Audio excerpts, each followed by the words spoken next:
That's right, Trump visited a Chick-fil-A restaurant in Atlanta yesterday and praised the restaurant for being closed on Sundays, calling it, quote, the Lord's Chicken, which is also what he used to call Mike Pence. Seth Meyers, armed with nothing but a microphone and razor-sharp wit, takes aim at none other than the one and only Donald Trump. In a monologue filled with uproarious laughter and insane zingers, Meyers doesn't just poke fun at Trump, he absolutely destroys him. From hilarious jabs about Chick-fil-A adventures to scathing commentary on Trump's legal troubles, Meyers leaves no stone unturned. But here's the real kicker. As the audience roars with laughter, Trump himself. Donald Trump went to Chick-fil-A yesterday and was talking with the workers, and it was such an organic moment because you had all these people that obviously knew that the president was there, but were Trump supporters as well, minorities. Watch.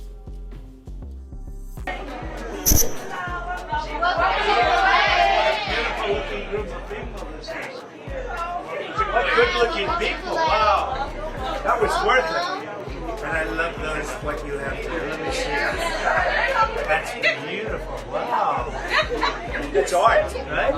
How you doing? Everything okay? So can I have 30 milkshakes and also some chicken? And we're going to take care of the customers.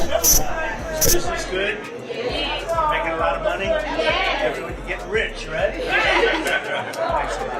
So he has, are you a Republican? And she said yes. Had she said no, would he still have ordered the 30 I think he was he talking about, did one of the workers have a nose ring? And that's what he was saying? That's beautiful. So picture this. Trump, the former president, decides to swing by a Chick-fil-A joint in Atlanta. Now, instead of just grabbing a sandwich and fries like a regular person, he starts praising the place for being closed on Sundays. He even goes as far as calling it the Lord's Chicken, which, let's be real, is a pretty odd nickname, right? Former President Trump visited a Chick-fil-A restaurant in Atlanta yesterday and, as usual, was the weirdest man alive. Enter Seth Meyers, the king of late-night comedy. He hears about Trump's Chick-fil-A adventure and can't resist poking fun at it. Meyers takes aim at Trump's peculiar nickname for the restaurant and throws in a hilarious comparison to Mike Pence, Trump's former right-hand man. I mean, calling a fast food joint the Lord's Chicken is one thing, but likening it to Mike Pence? That's comedy gold. No, they're not getting rich.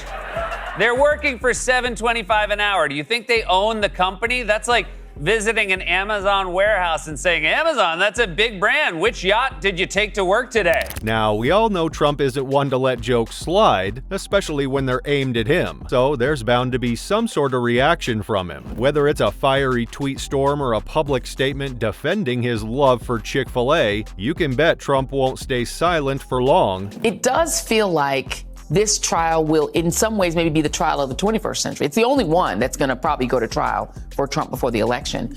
How much of a spectacle do you think it will be? I think it'll be a big spectacle, just the fact that it's Donald Trump. Yeah. Now, the first 2 weeks, 2.5 weeks are going to be boring because it's jury selection. This time, Meyers takes a swing at Trump's commentary on his upcoming trial. So Trump, being Trump, decides to share his thoughts on his trial over on his favorite social media platform, Truth Social. He claims he's going to be forced to sit gagged in front of a judge he's not too fond of. Now that's quite the visual, isn't it? Former President Trump posted on Truth Social yesterday that during his criminal hush money trial next week, he will be, quote, forced to sit gagged before a highly conflicted and corrupt judge whose hatred for me has no bounds. So, you know, just like dinner. Seth Meyers, ready to serve up some prime comedy material. He hears about Trump's post and immediately sees the comedic goldmine. Meyers starts drawing parallels between Trump's trial and a typical dinner for him. I mean, being forced to sit gagged sounds a lot like Trump's usual dinner parties, right? Meyers doesn't miss a beat in highlighting the absurdity of Trump's statement, leaving us all in stitches. President Trump attended a fundraiser last night hosted by an Orlando personal injury lawyer who gave Trump some really good fundraising ideas. I slipped at the Piggly Wiggly, folks.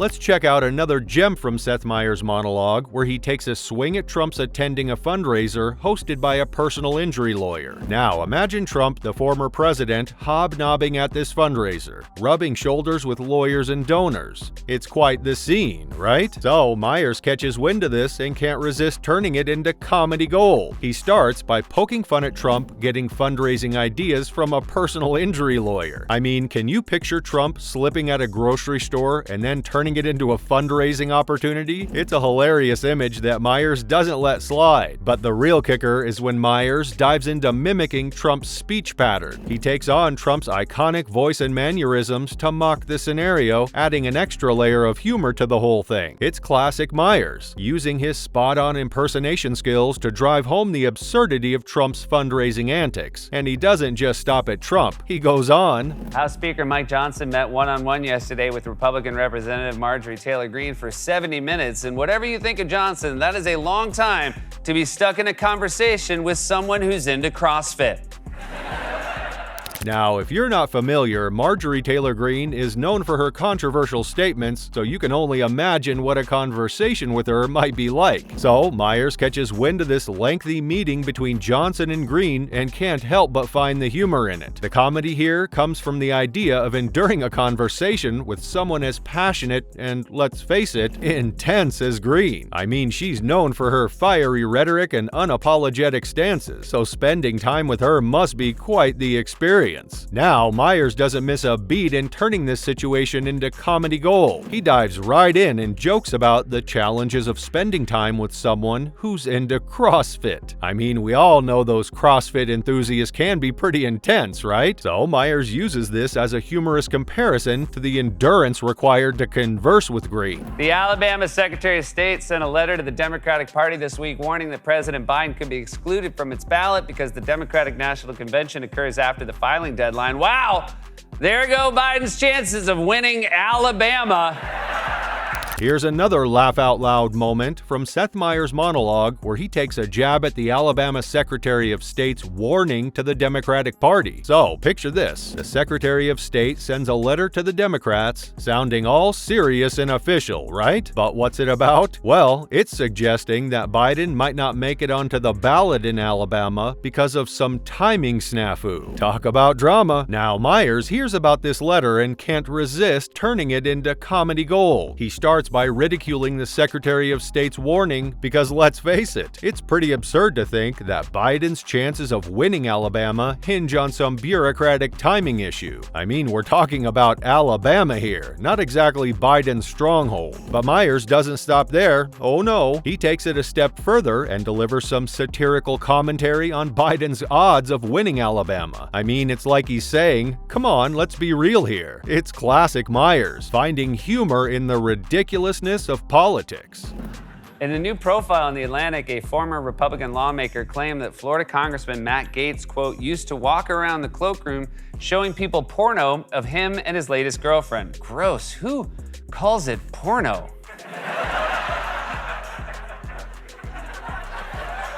Which brings us to the allegations against Congressman Matt Gaetz. So here's the scoop. A former Republican lawmaker comes out claiming that Gaetz showed explicit material to colleagues. Yeah, it's as scandalous as it sounds. Now, Meyers catches wind of this scandal and jumps right into the fray. He starts by mocking the choice of language used in describing the allegation. I mean, explicit material? That's a pretty sanitized way of saying Gaetz was allegedly showing around some seriously inappropriate stuff. Meyers adds his trademark humor to the seriousness of the situation, because let's face it, sometimes you just gotta laugh to keep from crying. But now, how might Trump react to all of this? Well, that's the million-dollar question, isn't it? Given Trump's history with Gaetz and his tendency to defend his allies, there's speculation on whether he'll come out swinging in defense of Gaetz or if he'll conveniently avoid the topic altogether. Only time will tell. Seth Meyers just took us on a roller coaster ride of laughs, jabs, and all-out comedy chaos, leaving Trump in the dust and us in stitches. From Chick-fil-A escapades to trial commentary and everything in between, Meyers didn't hold back. And Trump, well, let's just say he's probably reaching for his Twitter fingers as we speak. But hey, that's the magic of late-night comedy, where the jokes fly fast and the laughter never stops. So, until next time.